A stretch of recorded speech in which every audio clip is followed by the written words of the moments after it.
Hello and welcome to Q&A. I'm Jay Nordlinger, and this podcast is brought to you by Dollar Shave Club. Stop spending a fortune on gimmicky shave tech you don't need.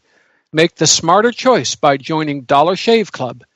Get your first month for only $5 with free shipping by going to this web address, dollarshaveclub.com/QA for Q&A, of course. I'll have more to say about the club later in the show. Our guest today is Roger Scruton, Sir Roger Scruton, the British philosopher. He is also a novelist, a composer, and many other things. I will name for you what I believe to be Sir Roger's three most recent books: On Human Nature, Confessions of a Heretic, The Ring of Truth, The Wisdom of Wagner's Ring of the Nibelung. His books come at you fast and furious and glorious. Roger, thank you so much for being our guest today. Well, thank you for inviting me. A lot of people are speaking about what they're calling a post-truth age, an age in which truth doesn't matter or whether it can't be determined, no matter how hard we work. And this is a somewhat painful question, I think, and I want to read from something you wrote recently about this so-called post-truth age. The concept of truth has been the victim of massive cyber attacks in recent decades, and it has not yet recovered. The most recent attack has come from social media, which have turned the internet into one great seething cauldron of opinions, most of them anonymous, in which every kind of malice and fantasy swamps the still small voice of humanity and truth. I wonder if you can talk further about this. Say about it what you like or think needs saying. Right. Well, I think there's a great difference between people who see this and regret it and those who actually advocate it. You know, we have a whole section of the academic community and political activists too, for whom the idea of truth is such an obstacle to their enthusiasms that they want to get rid of it anyway. You know, truth stands in the way of fantasies. It's the thing that tells you can't just believe what you want to believe, but you have to accommodate the reality. And reality is a pain for people who live in dreams. So I think there's a whole load of people who are really devoted to the idea of demoting truth from the sovereign position that it occupies in human thinking.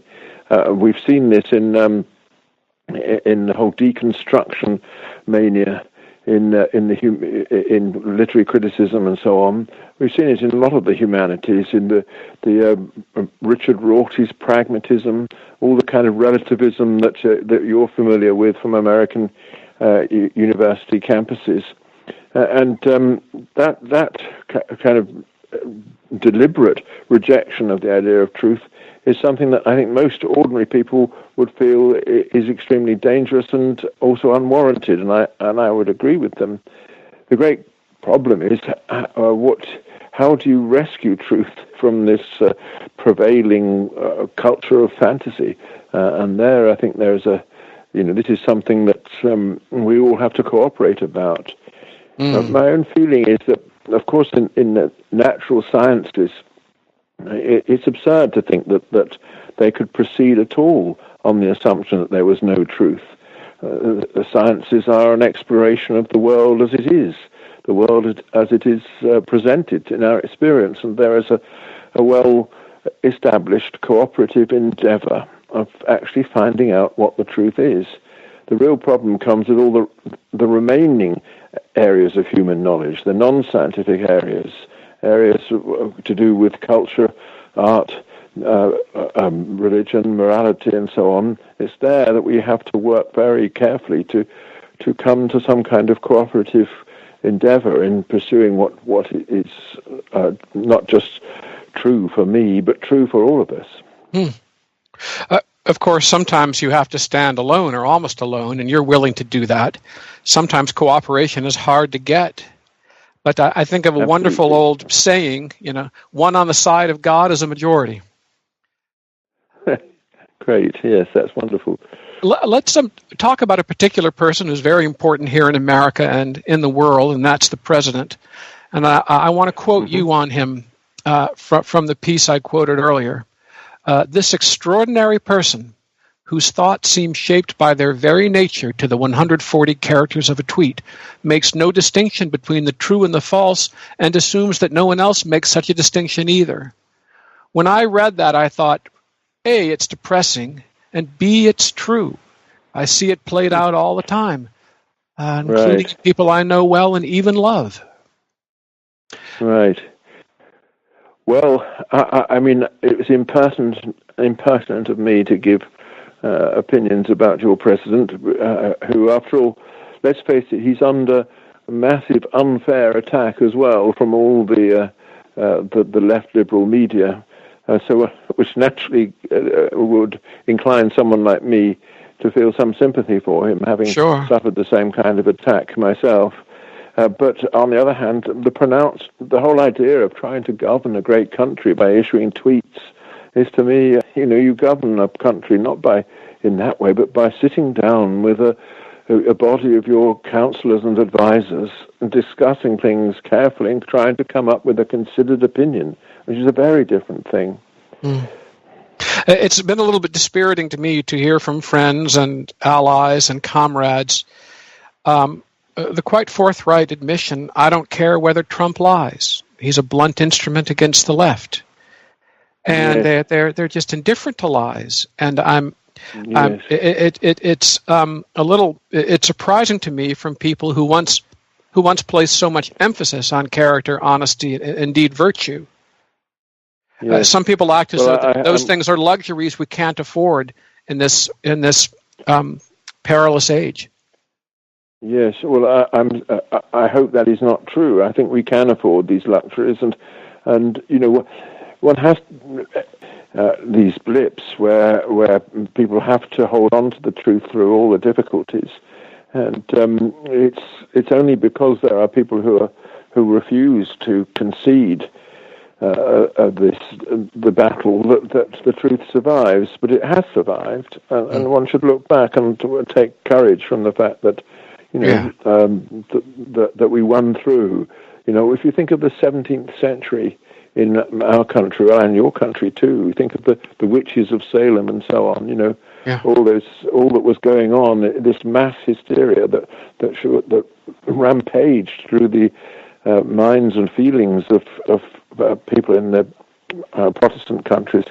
Ours in particular, we got through it, but we got through it only because some people were determined to stand up for what they thought was the truth.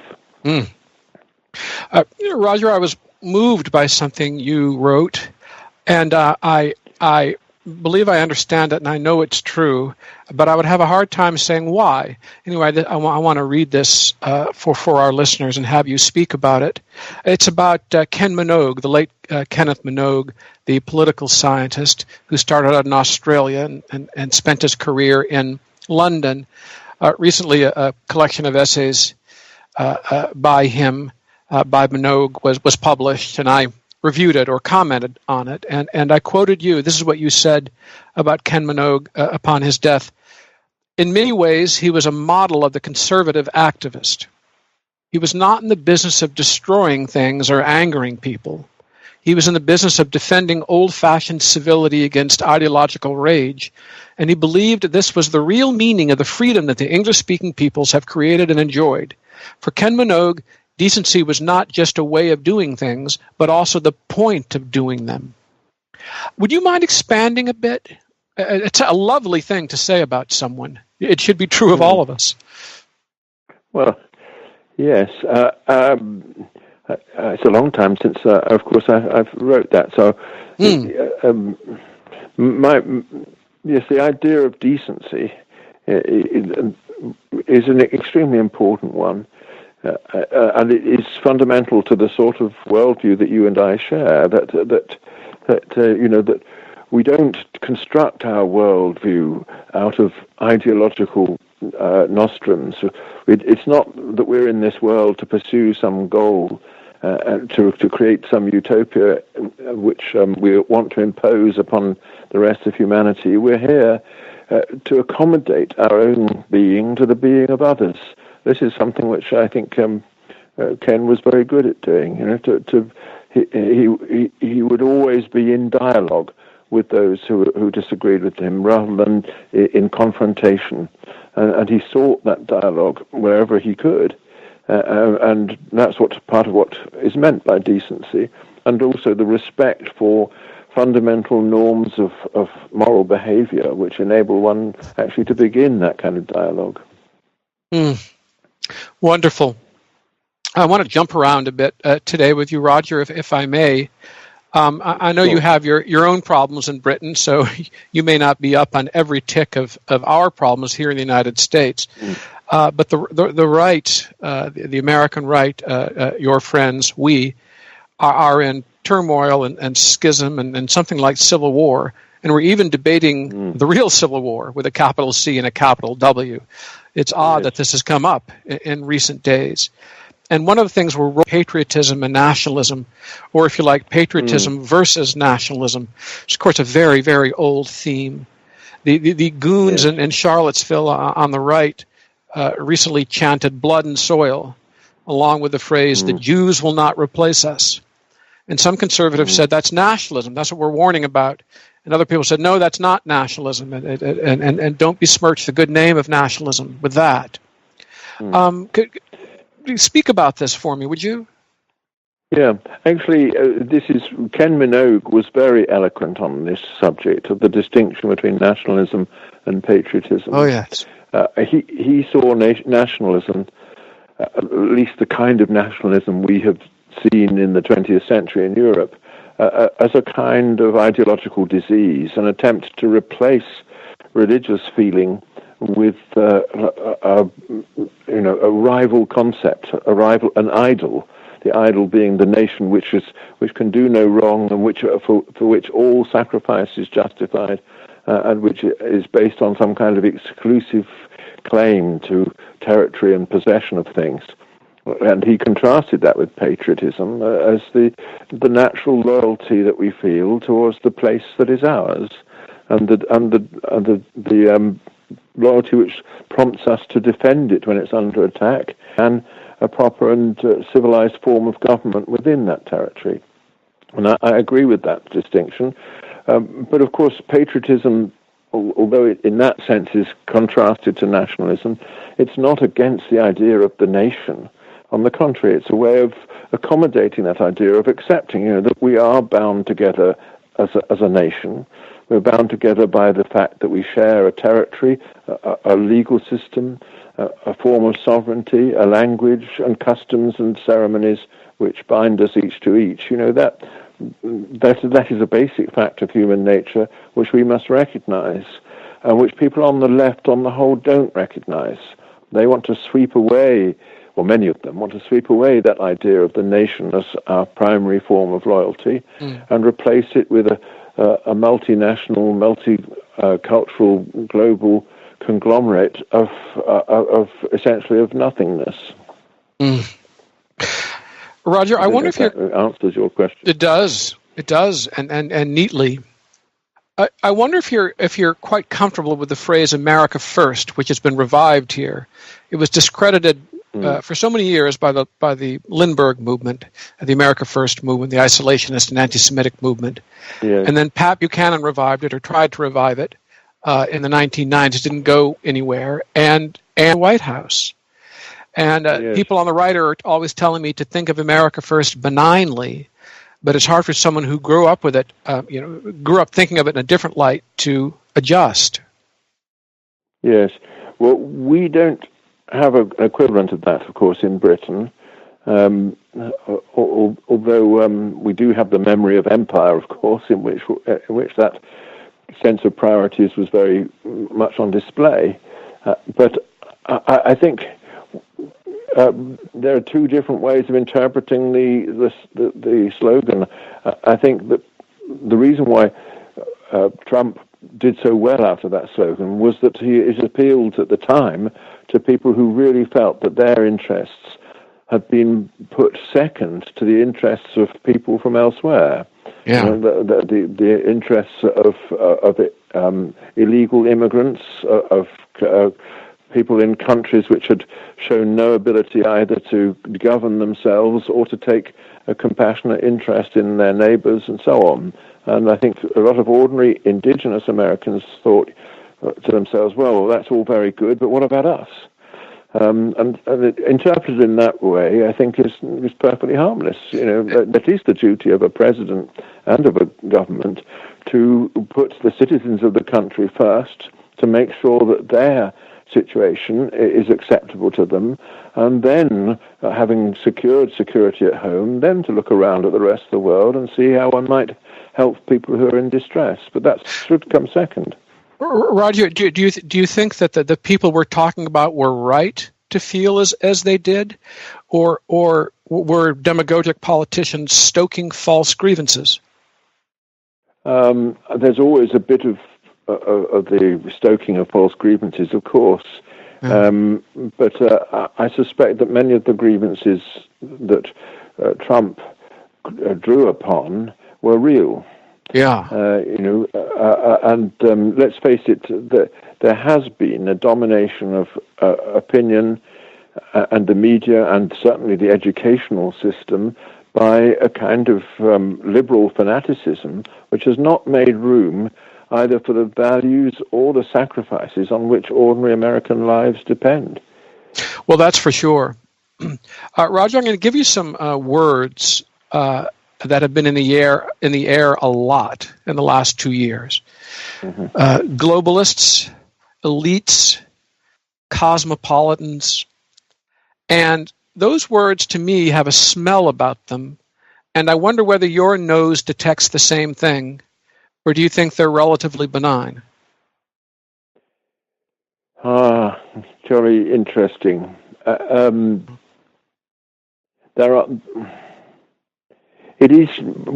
It's very difficult to express quite what's gone wrong in recent years, the last few years, without using words a little bit like that. Yeah. One's got to acknowledge that. Yeah. Right. One's got to acknowledge that that there is a class of people, that the educated, or at least the semi-educated, for whom the new economic and social opportunities are available, and who do have the tendency of looking down upon those for whom they're not available. An ordinary person finds fulfillment through his church, his family, through his work, through the place and the neighborhood where he is, and so on. All those things are routinely despised by our intellectual class. I think one has to acknowledge that. And some of them are being subject to radical attack through the legal system and through the Supreme Court and so on. So I don't see why one shouldn't use words like elite to describe the people who are behind this movement of contempt for ordinary people's way of life. Yeah. On the other hand, the smell that you detect in it is, of course, very much that of class resentment, the same smell that attached to the word Jew as used by the Nazis, Mm-hmm. The people, the privileged ones, the ones who got away with it, the ones who are the real disease in society. That's the sort of thinking that one must absolutely avoid. These words, I find them used so promiscuously, as Bill Buckley would say. That's the problem. Yes. Very few people think of themselves as elitists or globalists, but they're happy to call you that when they disagree with you. And some people sort of spit out the word elitist or globalist the way people used to spit out the word kulak. And I must say, it makes me very uncomfortable to hear it from my brethren or former brethren on the right. That's right. What you're really saying is that these words are labels used to typecast people with a view to discarding them. They're a way of ignoring the human reality of the person that's being described. Well, we have much more in this vein from Sir Roger Scruton. I'm Jay Nordlinger with Q&A. We'll be back after this word from our sponsor. Dollar Shave Club is the smarter choice. You'll get a great shave at a great price, conveniently delivered right to your door. It's a no-brainer choice. You no longer have to schlep to the store to buy a cheap disposable razor that gives you a cheap shave, or spend a fortune on razors with gimmicky shaving tech you didn't need. When I use my Dollar Shave Club executive razor with their Dr. Carver's shave butter, the blade glides ever so gently and gives me a smooth, smooth shave. Plus, their Dr. Carver's shave butter is transparent for a more precise shave. It also helps prevent ingrown hairs and fights razor bumps. Now, listeners to Q&A can make the smarter choice by joining Dollar Shave Club. For a limited time, new members get their first month of the executive razor with a tube of Dr. Carver's shave butter for only $5 with free shipping.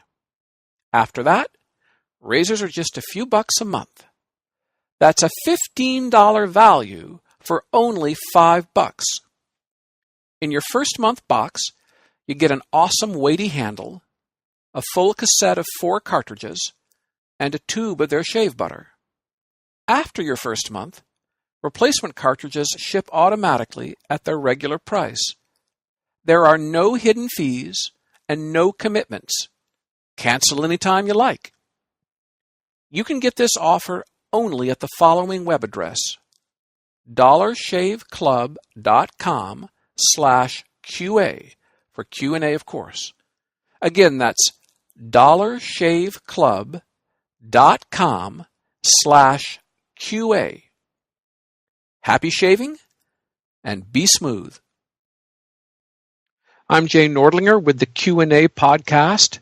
Our guest is Sir Roger Scruton, the British philosopher, the author most recently of On Human Nature, Confessions of a Heretic, and a book about Wagner's Ring cycle called The Ring of Truth.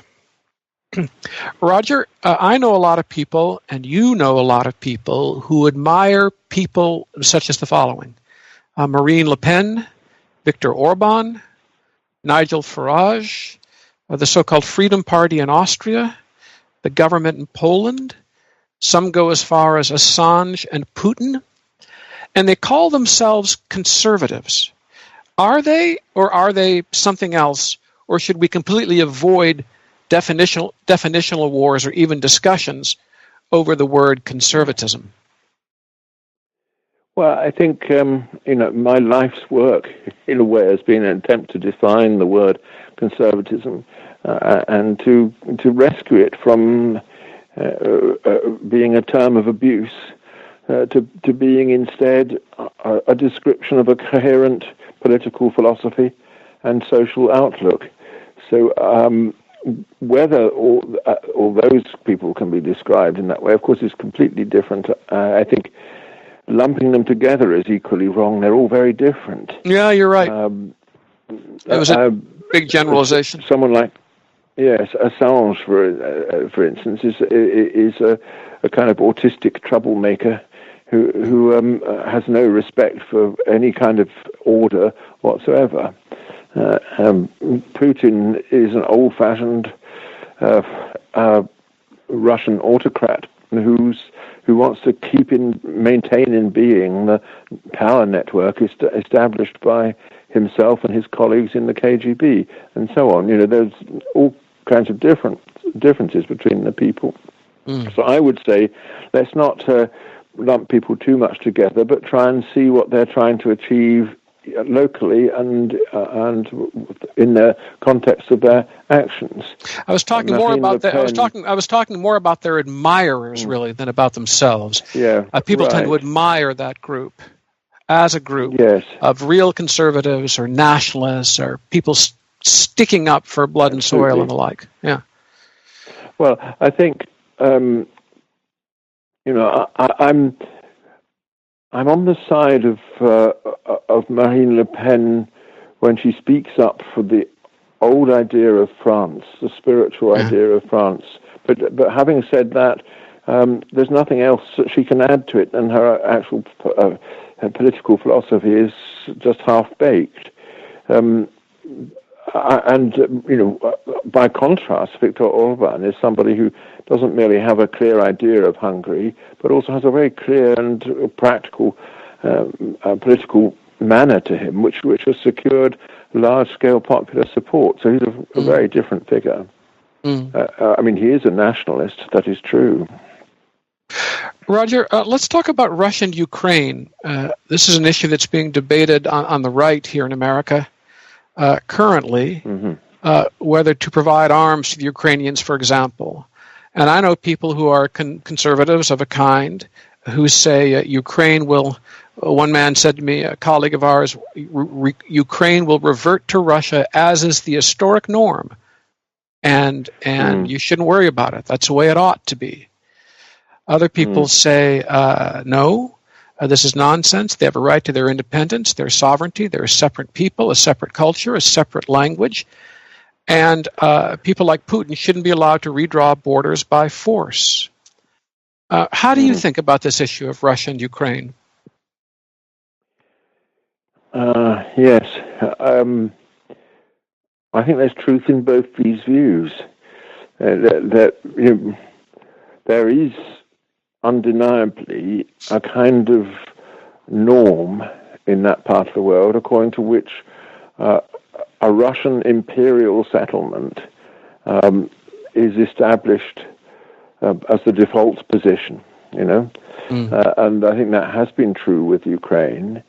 They are, of course, different languages, but they are only just different languages, and there's so many close ties that you can certainly expect Russia to react strongly to the idea that Ukraine is a completely different independent country, especially having been brought under Soviet control for so long. But having said that, of course, if the Ukrainians want their independence, they are surely entitled to it, especially if it is shaped by a proper national idea and a proper sense of patriotic loyalty. Whether we should arm them, however, is a very different question. I think if, for example, the state of Texas decided to secede from the Union, I think people might say, well, they're entitled to do that. But if Putin decided to arm them to help them, I think Americans would feel pretty strong about it. You have to take into consideration all the other implications that follow from arming people. Yes. What about other states, such as Moldova and Belarus and the Baltic republics? Are there Russians who think that those places are naturally part of Russia as well? I know, but I think one can take this too far because, let's just... The Belarus, as its name suggests, is an integral part of that long-standing Russian Empire. Yeah. That's not true of Lithuania, Latvia, and Estonia. Estonia, whose languages are completely different, which have been Catholic-leaning, rather than Orthodox, and so on, and which are much more integrated culturally into the Scandinavian sort of frame of mind, very close to Finland, and also have suffered a violent invasion which they resisted. So it's a very different thing, and their liberation was a genuine liberation. It's true that they've always had to negotiate their independence from Russia, as Finland has, but these are very much nation-states on the European model rather than bits of the long-standing Russian Empire. Roger, let's talk a bit about democracy and liberal democracy and what you think of it. And I want to read you a quotation from Pat Buchanan here in America, writing in late October of last year when candidate Trump was refusing to say whether he would accept the result of the election. And what Buchanan wrote was, the populist nationalist right is moving beyond the niceties of liberal democracy to save the America they love. A lot of people on the right agree with this and swelled to it, that the niceties of liberal democracy are things we can't afford, and we need a new or a newly shaped populist nationalist right to save the country. What do you make of this? Obviously, democracy is not the be-all, end-all, but it's not nothing either. Yeah. And a lot of very smart and good people have thought well of it. Well, yes. Democracy is founded on the belief that when you're in office, you're accountable to the people or accountable to those who elected you. And if you then refuse actually to exercise that accountability, it seems to me you have betrayed the whole process whereby an office holder legitimizes himself. And I think it's not that democracy is everything, but it's the sine qua non without which there is nothing, certainly for the Americans. And I think it's very dangerous to think that things have got to the point where we can sacrifice democracy for something else. What is that something else? If that something else is the American ideal, then surely democracy has always been a part of it. If it's not, then let's tell us what it is. But there will be a total confusion as to what it is. Roger, I recall a conversation, an interview I had with Eugene Genovese not long before his death, and he had been a conservative for many years at that point, coming from the left. And I asked him whether he was a free marketeer or a capitalist. I can't remember exactly how I put it. And he said, no, not really. And I said, why? And I don't really do accents, but he had the most marvelous and strong Brooklyn accent. And he said something like, it leaves too many people in the gutter. Leaves too many people in the gutter. What he favored was, he went on to say, he favored a Reagan approach, which included what Reagan called a safety net or a social welfare net, below which people could not fall. And he was comfortable with that. We're talking a lot now, and I'm really talking about intramural discussions. We're talking about discussions and fights on the right. We're talking a lot about social insurance, healthcare and the like, pensions, and what the free market ought to do and what government ought to step in and do. And it seems to me that in the current era, the arguments for a free economy are losing, and more people on the right, speaking of the right only now, want a big protective state. Well,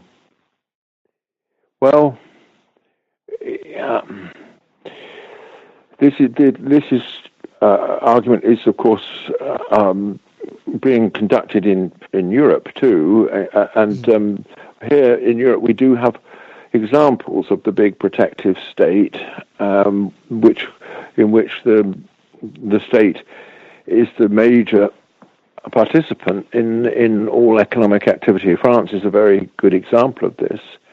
But of course, France is in constant crisis as a result of this, and whereas Britain has retained very much the kind of commitment to market economics that Margaret Thatcher managed to secure after several decades of socialism, and we don't have the same kind of instability that results from the massive interference of the state in everything.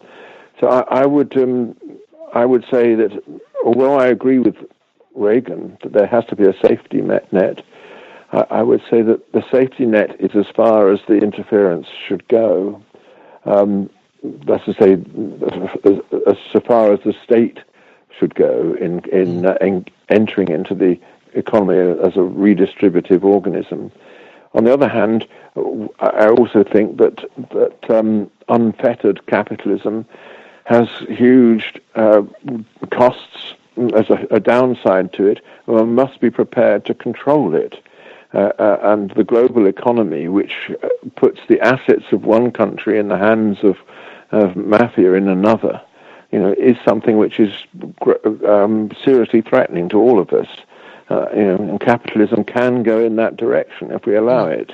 And I think it is time for people in the West who support capitalism to recognize that a system of legal control is needed in order to ensure that it isn't in conflict with basic national loyalty in all the places where it operates. Roger, the other day, President Trump was attacking via Twitter Amazon, this great company, saying that it was ruining local retail business. And this is, of course, a classic populist point, isn't it? And there's a lot of sympathy for it on the right and on the left. Yeah. Well, he was right. It is ruining local business. Sure. And the question is it doing so to good effect or not? This is Schumpeter's old thesis, that capitalism moves onwards by creative destruction. And the question is whether the creation outweighs the destruction. In the case of Amazon, of course, it is fantastically convenient, especially for people like me who need suddenly to buy a book, to be able to sell a book. Yes, exactly, to click onto the internet and achieve this. But it is the case that Amazon illustrates what I was just talking about, the ability in the modern global economy for a capitalist enterprise, a distributive enterprise in this case, to escape liability for taxes and for other forms of social responsibility in the places where it operates. It's based in, at least the music selling part of it in Europe is based in Luxembourg because of the tax regime. That it has no responsibilities for the people of Luxembourg. It does nothing for them except enjoy the tax haven that is provided. And in doing so, therefore, it is actually exploiting all the people of the rest of Europe, for whom to whom it's making no contribution through the tax system to their economy. Just take creaming off a profit. I might reasonably say that should not be allowed. That it should be paying taxes everywhere where it does business, and not just where it's installed. Roger, have you seen the movie Dunkirk? Alas, no. But it sounds pretty good to me. But I have no opinion about it yet, except that you may be the only one who doesn't. It's nice that people are interested, isn't it? Oh yes. Well, of course, and there's a yearning all across the Western world to revisit those great conflicts and identify with that one's country and its sufferings. And that is positive. Yeah. Roger, I spend a lot of time looking at my smartphone. A lot of time. A whole lot of time. And so do a great many people. And there's some people who worry that we're losing our capacity to socialize. I'm not talking about instituting socialism at the governmental level. I'm talking about relating to people, one-on-one, in person, in the flesh. I'm sure you've observed this. I doubt you're absorbed in this world of Twitter and Instagram and other things yourself. But I know that you're aware of it. Is it all part of progress? And older people should relax, and older people have always been dismayed by younger people since caveman days? Well, I don't have a smartphone. I get extremely irritated with my children because they constantly looking up their friends on Facebook and so on, and not reading their books. Yeah. So yes, I'm bound to have a negative view of it. but my main fear is that actually it's leading to people outsourcing their entire mental capacities. Their memory is in that little instrument. Their ability to navigate from the drawing room to their outside toilet. They need a GPS even to do that. All the natural human capacities have been locked into that machine. It just needs someone to turn it off, which a terrorist might do one day by shooting down the satellites or whatever. Yeah, and they'll be lost. Yeah. So I do feel that there is something extremely dangerous about it. Whether it means that they can't socialize, I don't know. My children seem to socialize quite a lot. But funnily enough, their socialization, I should say, it uses the screen as its principal intermediary, rather than words. Yeah. Mark Halperin wrote a short story about this once, with using the device of the example of the telephone. I believe in a Russian village, the telephone had caused chaos, and people were alienated from one another. And it was a kind of parable about the computer era. Right. Quite smart. Interestingly, the telephone produced something like this fear when it first came around. And Menotti wrote that famous little opera about it. Yeah. What is that?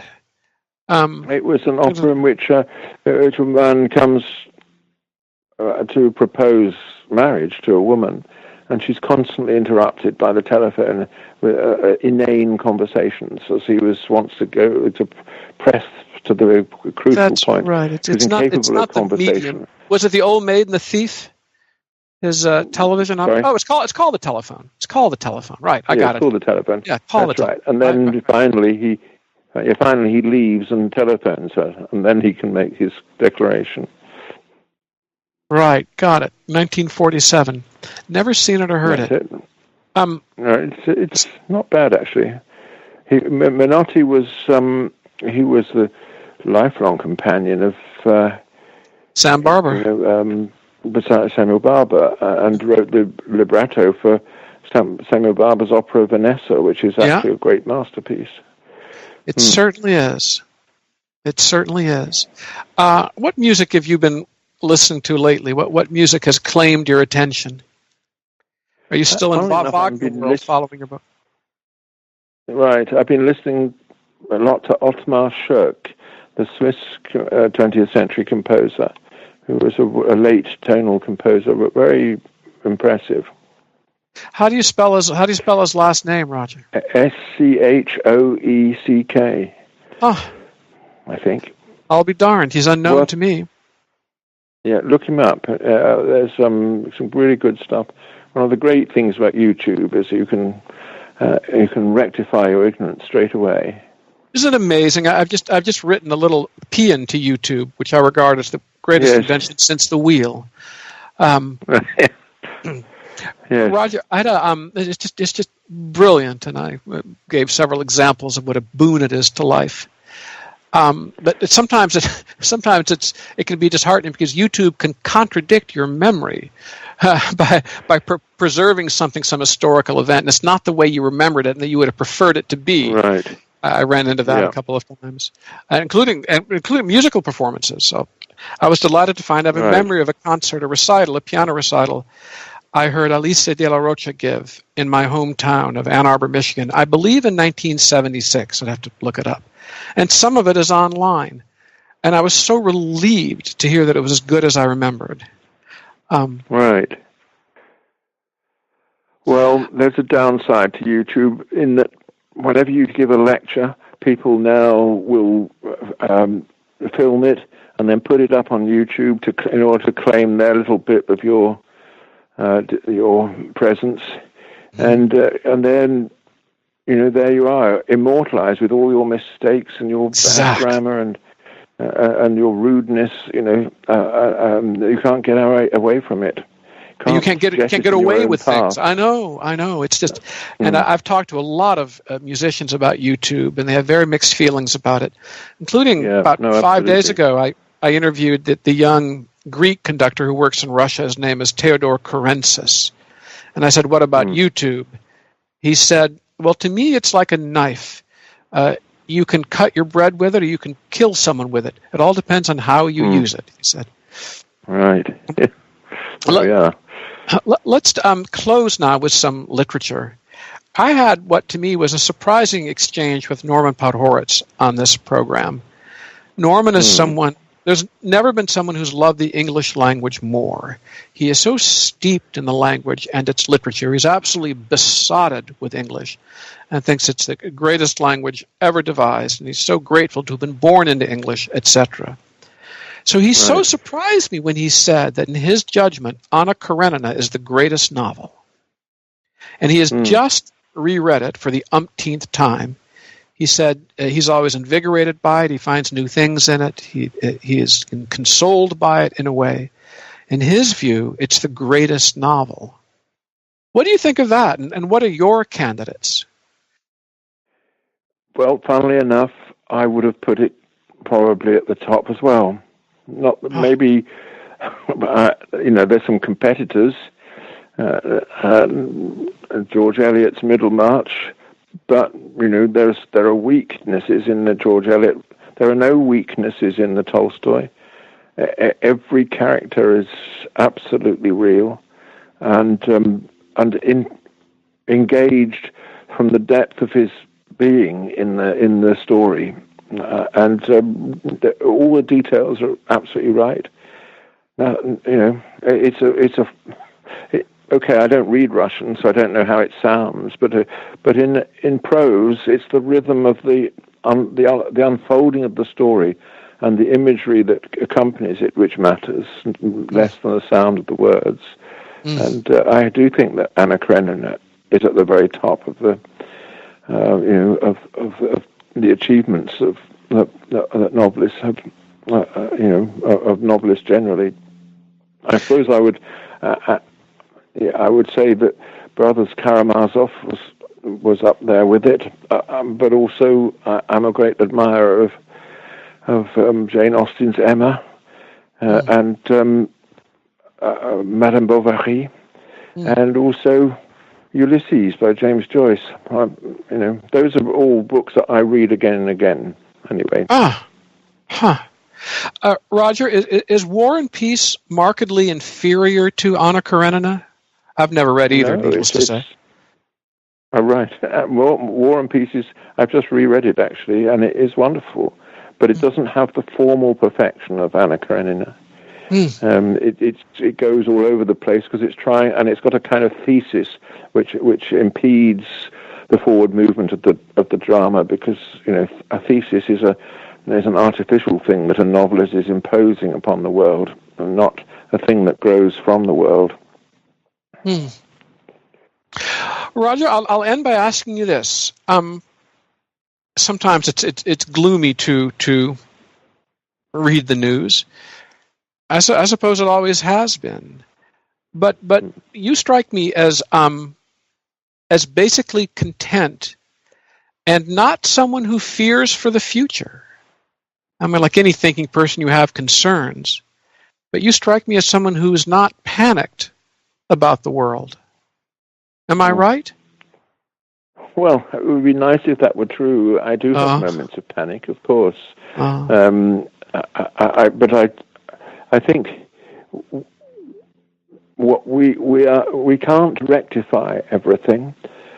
The world is outside our control. All we can ever do is create around ourselves communities of mutual affection and mutual understanding, and to attempt constantly to rectify things is to risk making them worse. That doesn't mean that we shouldn't try to our utmost to rescue people from error and delusion, but to spend our whole lives trying to change the human nature and the conditions which it has produced for itself, I think is a total mistake. It is unachievable. Much more important is to be reconciled not only to the way the world is, but to one's own mortality. Well, Sir Roger, you mean a lot to a lot of us, and I'm grateful for you. And as we said in America in the 1970s, keep on keeping on. So thank you. Thank you. Yes, well, I will do just that. We've been listening to Sir Roger Scruton. I'm Jay Nordlinger for Q&A. See you next time.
Ricochet.